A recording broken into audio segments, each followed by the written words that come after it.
वैयक्तिक कारणामुळे समाजकंटकांकडून दोन समाजात तेढ निर्माण करण्याचा प्रयत्न, देवळालीत पडसाद।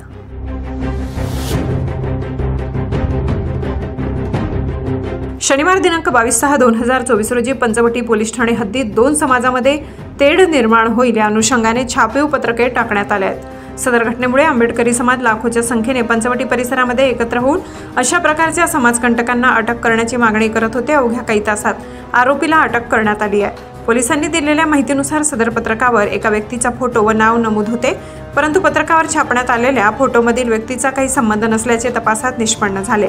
सदर प्रकरणातील मुख्य आरोपी अमोल सोनवणे यांनी तयार केलेल्या पत्रकामधून दोन समाजामध्ये जातीय तेढ निर्माण करणे हा उद्देश नसून पत्रकामध्ये नमूद असलेला व्यक्ती व मुख्य आरोपी यांच्यामध्ये वैयक्तिक वाद असून सदर पत्रकावर छापण्यात आलेल्या फोटोमधील इसमाला त्रास व्हावा या उद्देशाने पत्रके तयार करून टाकण्यात आली होती।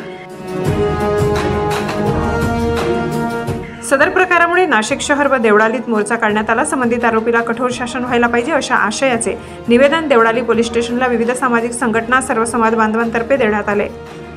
सदर आंदोलनात रिपाईचे ज्येष्ठ नेते विश्वनाथ काळे, सिद्धार्थ पगारे, आर डी जाधव, गौतम भालेराव, राहुल काळे, दादा बुखारी, किलेश बोराडे, महिंद्रा सोनवणे, संजय भालेराव, लखन डांगडे, आर्च पारचा, भारत वाघमारे, रवी गायकवाड, संतोष गायकवाड, अविनाश निकम आदी कार्यकर्ते उपस्थित होते।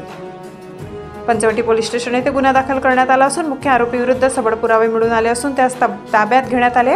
आरोपी हा 20 ते 25 वर्षाचा तरुण असून सुरक्षेच्या कारणास्तव त्याचे नाव अजून गुप्त ठेवण्यात आले। सदर गुन्ह्याचा पुढील तपास सुरू आहे। तरी नाशिक पोलीस आयुक्तालयातर्फे सर्व नाशिककरांना शांतता राखण्याचे आवाहन करण्यात येत आहे।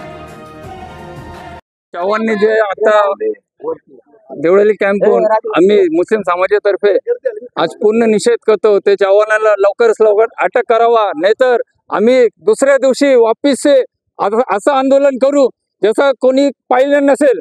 आजही या ठिकाणी मनुवादी वृत्तीची व्यवस्था आजही जिवंत आहे, याच्या माध्यमातून आज दिसलेला आहे।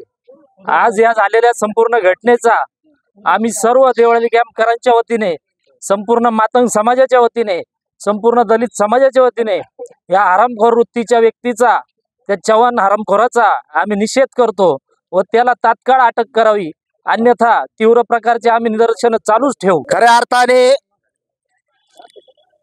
एक जो फुले शाहू आंबेडकरांचा वारसा लाभलेला आहे आणि या नाशिक जिल्ह्यामध्ये काळाराम मंदिरात डॉक्टर बाबासाहेब आंबेडकर यांनी एक लढा उभा केला होता आणि त्याला एक इतिहास लाभलेला आहे।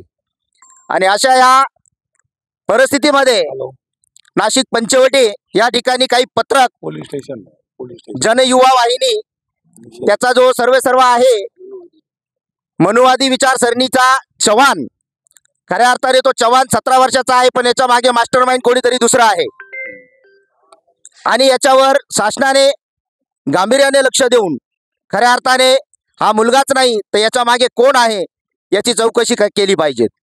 आणि असं असताना जर पुन्हा हे कृत्य जर झालं तर अण्णाभाऊ साठे, लहुजी वस्ताद यांचा दांडपट्टा आणि भीमा कोरेगाव पुन्हा एकदा आम्हाला करावे लागेल हे विसरता कामा नये। म्हणून या ठिकाणी मी जाहीरपणे या घटनेचा तीव्र शब्दात निषेध करतो। इसका हम वाल्मीकि समाज की तरफ से निषेध करते हैं। महाराष्ट्र माझा न्यूज साठी उपसंपादक भैयासाहेब कटारे, देवळाली कॅम्प, नाशिक।